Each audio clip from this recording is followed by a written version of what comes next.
Tapi mungkin kita lihat secara statistik juga yang kamu juga post di storymu Yos, bagaimana sangat tidak mencerminkan hasil pertandingan kita. Position 76%, 75, 76%, bahkan dengan akurasi passing di atas 80%, 600 passing, sangat luar biasa. Tapi kamu melihat kan ini tim eh, cukup banyak porsi di belakang ya, tapi ternyata bisa membuktikan tim ini bisa mendominasi permainan. Dalam kacamatamu gimana Yos? Potensi tim ini apakah melawan calon lawannya berikutnya, terutama Jepang, Arab Saudi dan Arab Saudi, apakah bisa bermain terus-terusan seperti ini? Ya kemarin memang betul itu tadi ya, penguasaan statistik kita ya sudah bisa kita lihat bahwa itu sangat luar biasa. Bahkan kita sebenarnya jarang ya bermain di level kualifikasi Piala Dunia dengan seperti ini, dengan statistik yang luar biasa. Sebenarnya mirip dejavu atau kalau kita kembalikan waktu kita match kedua melawan Australia, kita lebih bermain bertahan, bermain lebih disiplin, sementara Australia tampil lebih menyerang. Ya ini adalah gambaran kebalikannya di match melawan China PR kemarin. Jadi China itu yang bertindak seperti timnas Indonesia di waktu match kedua, sementara kita bertindak seperti timnas Australia ya, yang banyak peluang tetapi memang minim gol, hasilnya cuma 1 gol yang bisa bersarang.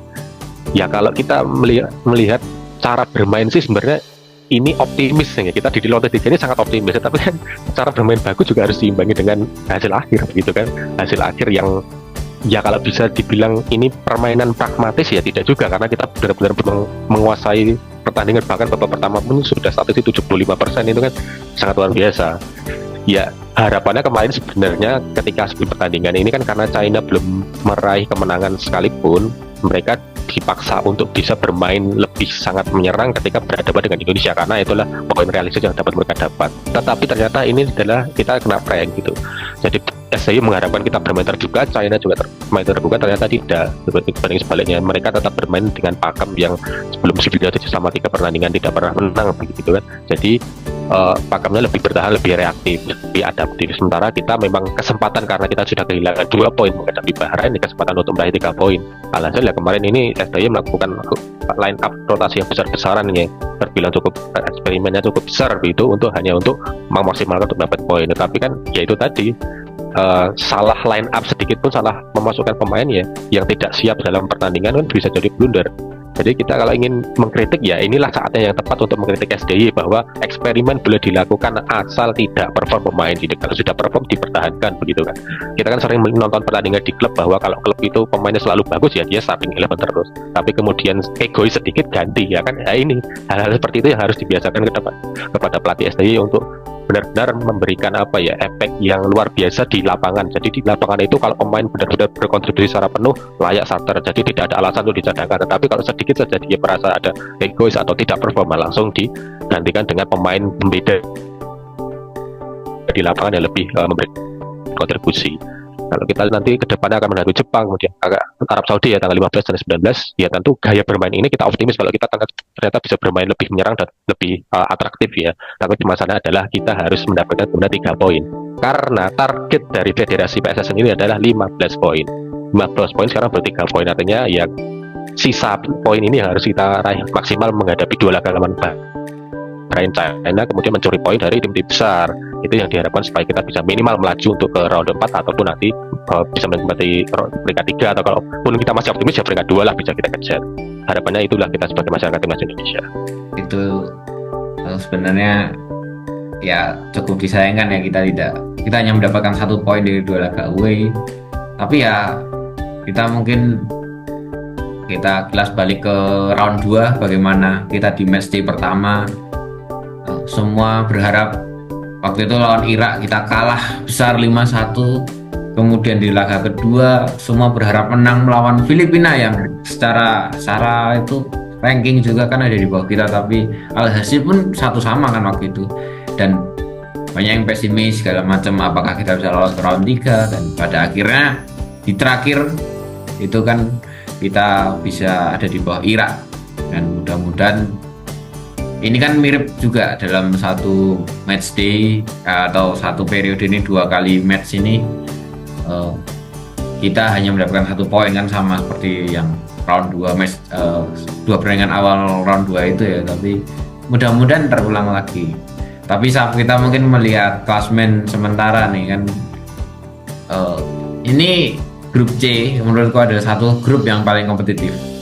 Oke, Jepang 10 poin lolos lah, ya benar lolos. Tapi Australia, Arab Saudi di Australia 2, Arab Saudi ketiga, Bahrain keempat, itu semua memiliki 4 poin, semua 4 poin, dan Indonesia di posisi kelima dan 6, Cina 3 poin. Kamu melihat peluang kita apakah masih terbuka untuk lolos, mimpi kita lolos ke Piala Dunia 2026? Sangat terbuka, karena rival yang sepadan dengan Indonesia itu hanyalah Bahrain dan Cina. Cina akui sepadan, buktinya semalam juga walaupun kalah. Bahrain juga apalagi sebenarnya menang tapi ada sebotak begitu. Lalu yang posisi 3 teratas, ya di bawah Jepang, hitung-hitunglah antara Arab Saudi dan Aussie, itu kan kita akui sebenarnya level mereka lebih di atas kita begitu, terlepas dari hasil imbang di 2 matchday pertama. Jadi prediksiku realistis, Aussie dan Arab Saudi akan berada di posisi 2 dan 3. Nah, untuk 4 inilah, 4 adalah yang paling realistis bagi Indonesia. Kalahkanlah Bahrain dan Cina di laga berikutnya, itu akan membuka jalan lolos ke ronde 4. Syukur-syukur kalau bisa lolos ke ronde 2 begitu. Ke ronde 2 maksudnya di posisi 2 teratas, lolos langsung ke Piala Dunia begitu. Nah, syukur-syukur kalau misalnya begitu. Tapi ya kita harus bisa meninjau ulang komposisi pemain timnas Indonesia, kemudian performa pemain-pemain lawan seperti apa. Hitung-hitung kalau timnas Aussie ini kan beberapa sudah ada yang berkiprah di Eropa dan mereka juga memiliki pengalaman yang cukup melimpah. Lebih banyak pemain senior daripada Indonesia begitu. Kalau Indonesia ini kan rata-rata mereka ya terhitung pemain baru juga karena kan baru saja sumpah WNI begitu kan. Sedangkan kalau kita lihat yang paling senior di Aussie itu ada kiper yang satu-satunya tersisa dari skuad, ya satu-satunya tersisa dari skuad juara Piala Asia 2015, bahkan kapten. Itu kan sudah menunjukkan bahwa Aussie memiliki sosok senior.